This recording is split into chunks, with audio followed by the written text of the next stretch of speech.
We want to welcome you to our 2021 property and pigskin review. In terms of the U.S. economic outlook, we saw activity really pick up in the second quarter. We're going to get a revised GDP figure tomorrow. It's probably going to be a little bit stronger than the first one was reported, maybe 6, 7. Real strong growth.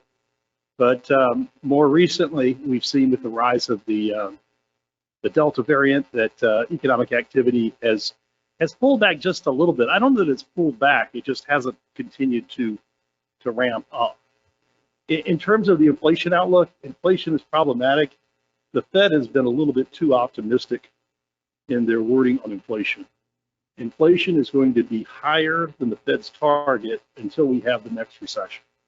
So it's going to be temporary. It'll be temporary until the next recession. I don't think the next recession is going to be for several years, and probably 2025 at the earliest. But I don't think that inflation is going to come back down to their 2% range at any point in that period. It's going to be around 5% this year, 3.5% next year. It'll probably average 3.5% every year through the middle of the decade. We're printing too much money, and we're spending too much money. And Congress is trying to spend $5 trillion next year. $3.5 trillion in the budget, $1 trillion plus in the infrastructure plan. And just think about it. Everybody in here is pretty familiar with construction costs. Spending $1 trillion on infrastructure right now, what's that going to do to the availability of building materials and labor? It's not going to make it any easier. And one of the ways that you can provide a boost to your standard of living is to relocate from a high-cost area to a low-cost area. And so I've run into New Yorkers everywhere. I mean, every time you go out, they're all over the place right now, because if they can sell their house in New York and move to Charlotte and use the equity to buy that home, we've got a lot of cash purchases, a lot of sales at the upper end of the market, and their standard of living increases. Now, it's a one-time hit. The ironic thing is that in rapidly growing cities like Charlotte, Atlanta, and Nashville, Jacksonville, and Dallas, the rate of inflation is actually higher than it is in New York, and San Francisco, and LA. It doesn't mean that the cost of living is higher in those areas, but home prices are rising more rapidly in those areas because we've got all these people that are moving here because it's more affordable. The last thing that I'm going to end on is these are just a couple of things that we're keeping an eye on. The one that's not on there is budget deficits, which really needs to be on there. And I am a little concerned with just how much money that we're spending. But as states and municipalities opened up in general across the country, automotive just caught fire.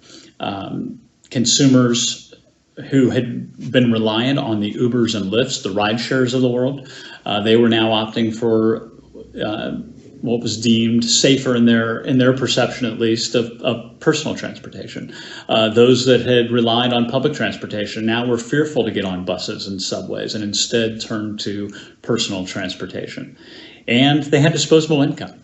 Relief checks were coming in. Consumers that had been spending money on dining out or travel weren't able to spend in those areas, but they could spend in automotive. And they were doing so, and doing so in a big way. Again, just incredible month-over-month double-digit gains in terms of raw units, and the same sort of gains in terms of profitability. So good time to be an automotive dealer. Good time to be a manufacturer as well. You're not having to spend as much on incentives to entice consumers to come into the showroom and look at your sheet metal and purchase your sheet metal. It's selling itself. In fact, it's selling itself before it arrives to the dealer. The dealer gets advance notice from the manufacturer of inbound units, and they're selling very deeply into that pipeline. So much so that they're virtually taking trucks off the transport carriers and delivering them on the spot to consumers. So golden era in automotive. It doesn't feel that way. It's stressful. The dealers aren't used to doing business this way. The manufacturers are not used to doing business this way. Their ideal was to have one too few in availability, not thousands, or certainly not hundreds of thousands of too few vehicles in terms of availability. But that is certainly the case now, and will be that way for the foreseeable future. All right, my Panthers prediction, it's not the best, but like I say, some of my predictions are wrong, but I'm picking them 7-10. They were 5-11 last year, and you're like, wait a minute, that doesn't add up to 16. Remember that the NFL this year has added a 17th game. So there are no more 500 teams in the NFL unless somebody, has a tie. Teams are going to be 8-9, 9-8, 13-4, 5-12. We have to get used to a 17-game schedule. I think they're still a year away. I do like they've added talent, but I'm probably a little more bullish right now on the Hornets in terms of making the playoffs this year than the Panthers. We'll talk about the Hornets at the round ball review. But this is, anyway, we're talking football now. So I think 7-10 for the Panthers.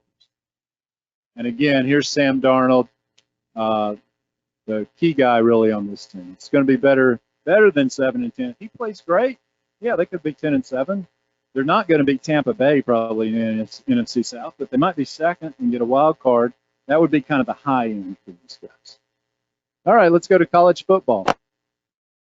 I hate to be boring, but I'm going to have to pick Alabama again. Alabama is just so darn good. They've won something like 6 of the last 13 college football championships.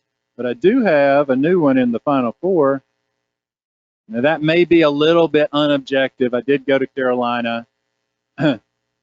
But, I mean, if they're ever going to do it, this is the year. Clemson lost Trevor Lawrence, who's in this picture here. He's gone. Starting quarterback for the Jacksonville Jaguars now. And Sam Howell is still at UNC. Sam Howell is the local boy made good from this, near this area, really. Salt of the earth type guy. Everyone likes Sam Howell. And they lost some other offensive weapons. But UNC at least has a chance to win the ACC. And if you win the ACC, you're getting to the Final Four probably. Thanks, Scott. Just wondered about your view on shortening the preseason to 3 games and how that impacts their ability to select stars. Yes, shortening the preseason to 3 games, I think has been a good move, and I'd really like it to go to only 2 games and have 18 regular season games. They still are giving the second and third stringers a lot of playing time in most cities, not just this one. So I think they still have a chance. So I don't think there's a lot of difference. You're just getting, like, as a fan, those preseason games have always been a little bit of a rip-off on money.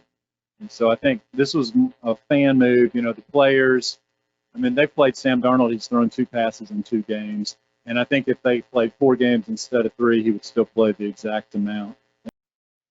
And thanks to all of you, whether you're here in person or online virtually. It's been great to host you today.